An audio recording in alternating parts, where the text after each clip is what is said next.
Hello, everyone. I hope you're having an awesome day. I know that things are hot and muggy here in mid-Michigan. Holy cow, it was a scorcher. All I can say is thank the goddess for air conditioning and hiding out inside a little bit. Oh gosh. Anyhow, coming at you with a video here. It is a book review. Apparently the neighbors still think it's 4th of July, so if you hear any popping, that's just some little fireworks things happening in the neighborhood. It's always busy here in the neighborhood. Anyhow, book review. Let's on task. So I'm talking about this book today. I have found that I have been using this a lot lately. So this is Wildflowers of Michigan, a field guide by Stan Tekiela, I'm gonna guess. Last year I wanted a book that would help me identify wildflowers, because in the last few years I've really been trying to broaden my knowledge and be able to identify flowers. I've found that in recent years I've actually had plants that I see a lot of as I'm driving somewhere or taking walks somewhere or whatever. Like a couple of years ago I was seeing mullein everywhere, but I had no idea what the plant was. So, I look at what I'm seeing, a stalky yellow flower, and I do a search and try to find what I'm seeing. And so then I identify it, and then it's like, okay, so is there magical properties to it? What are the correspondences? Are there any real world health benefits from this plant or whatever? And so yeah, I wanted an aid to help me with identifying. And since I live in Michigan, when I went to my local bookstore, I saw this and I was like, oh my gosh, this is like perfect, because as you can see, it's a nice compact little book. It's something that if you're going to take a hike somewhere, you can throw it in a pocket or in a backpack or something like that, and take it along with you. So this particular book has a copyright of 2000. There are just over 400 pages. It's a pretty good sized book. And there isn't any magical information in it, although there are some notes and things like that. So you might get some, folk tale or something like that in it, but there isn't any magical correspondences. It's just a really good identifier. So when you get into it, the contents are, I guess I should say before I go any further, it's not a perfect book, but it's a pretty good book. I should also say that this retails for $16.95. It's a little on the high side for me, but it was the best thing that I found, and so I decided to, take the little splurge for myself. So this book is actually, let's see. So here's kind of a sample. Here's a little sample setup on how the pages are kind of organized. So the book is divided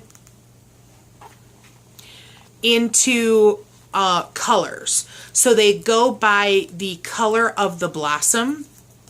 So you start off with blues, and there's a little half circle up at the top of the page that will tell you like what section you're into. So it gives you the plant name, the family name, it gives you the common name up here. Then you've got the family name, the height of the plant, the flower description, the type of flower, things like that, a leaf description, if there's berry, or if there's any, if there's any kind of fruit, when it blossoms, all those kinds of things, habitat, range, stuff like that. Then down at the bottom here, you'll have, it'll visually show you the type of flower, whether it's a cluster or a flat or, you know, a bell or whatever. The cluster type is separate from the flower type. Then the leaf type, leaf attachment, and what the fruit looks like. So that's kind of cool. So then you get in here, and so here we have the tall bell flower, for instance. So you open it up, and on the left you have a picture of the actual plant. And these are pretty good pictures. Like the pictures, for the most part, you can see the flower, you can see the leaf, you can see the leaf type and the leaf attachment. So that's kind of cool. And then on the next page is where you have all of that information. I like all that. That's kind of cool. Here are some drawbacks to the book. Their classification, well, their grouping. I'm trying to like figure out like what words I want to use. So when you go through the section with blue flowers, some of them kind of look purple. So then when you get to the purple section, it's like, okay, there isn't much difference. Like for instance, so this is a purple fringed orchid that's in the purple section. When you go back here, this is the harebell that's in the blue, but that flower looks pretty purple to me. And I guess I would almost rather see, oh, there was one that was like, I would almost rather see blue and purple just put together. You know, for as confusing as it is. Forget-me-nots. That looks purple to me. I mean, I could be colorblind, but I really don't think so. For instance, spiderwort. I've seen spiderwort in person, okay? There's the picture. That looks purple. It's in the blue section. I've seen them in person, and they're purple. They're not blue. So there is something to be desired in the classifications. Another thing that's kind of weird is that you only have them grouped by color. So when you get in the purples, for example, they're just kind of thrown all in. So the first color or the first flower that's listed in the purple section, let me get there, is Bittersweet Nightshade.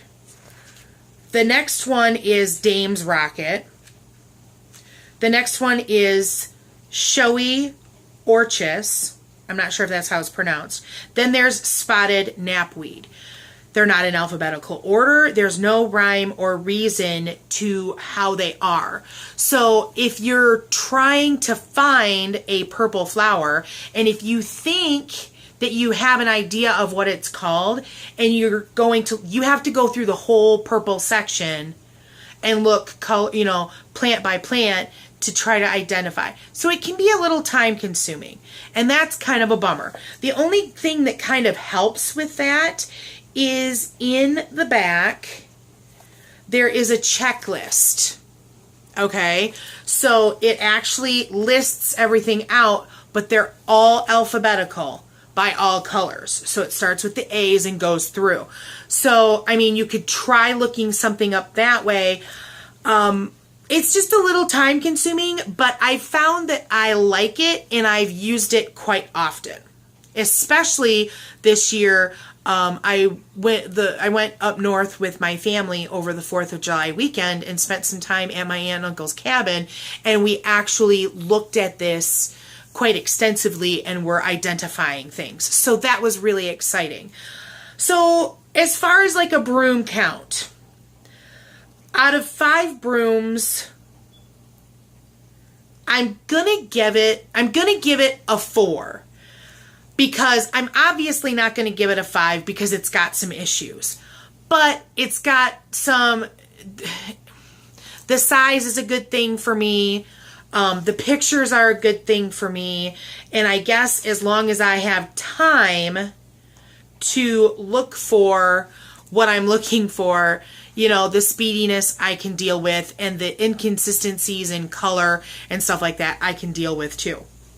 So it's you know, 6 one, half dozen of another. So that's why I'm giving it a 4 out of 5 brooms.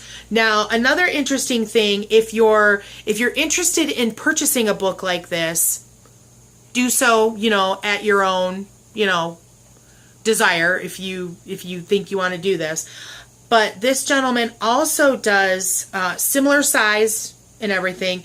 He does a Birds of Michigan, Mammals of Michigan, lots of M's there, Trees of Michigan, Birds of Prey of the Midwest, Fish of Michigan, Rocks and Minerals, and then Wild Berries and Fruits. There's a couple of these other titles that I'm kind of interested in. I think the berries and fruits would be interesting, just, you know, hopefully because they would show what is safe to eat and what's not safe to eat in that book. I'm also, the Rocks and Minerals I'm interested in too. And I think I'd like to look at the trees. But the birds, the regular Birds of Michigan and the Birds of Prey of the Midwest, that kind of intrigues me too. So there's a few other titles that are out there. I will attempt to find this book on Amazon and put a link in the description box below. So that's going to be it for my little review. I hope that you found it useful. If you did, please give it a thumbs up. And if you haven't done so already, please subscribe to the channel. We love to have you come back and check out all the content that we've got going on here. Let's see, if you have this book and want to share your thoughts on it, or if you've got one that you like better, I would love to know about that. So put a link or a comment or something like that in the comment section below. I'd love to hear about that. Or if you want to drop us an email at heartofthewitchespath@yahoo.com, that would be fabulous too. We're always looking for questions and suggestions for video content here on the channel. Kathy and I have been trying to do a little bit more recording lately, so that's kind of exciting. I think that's it. So thanks for watching. Thanks for walking the path for a little while with me. And until next time, blessed be.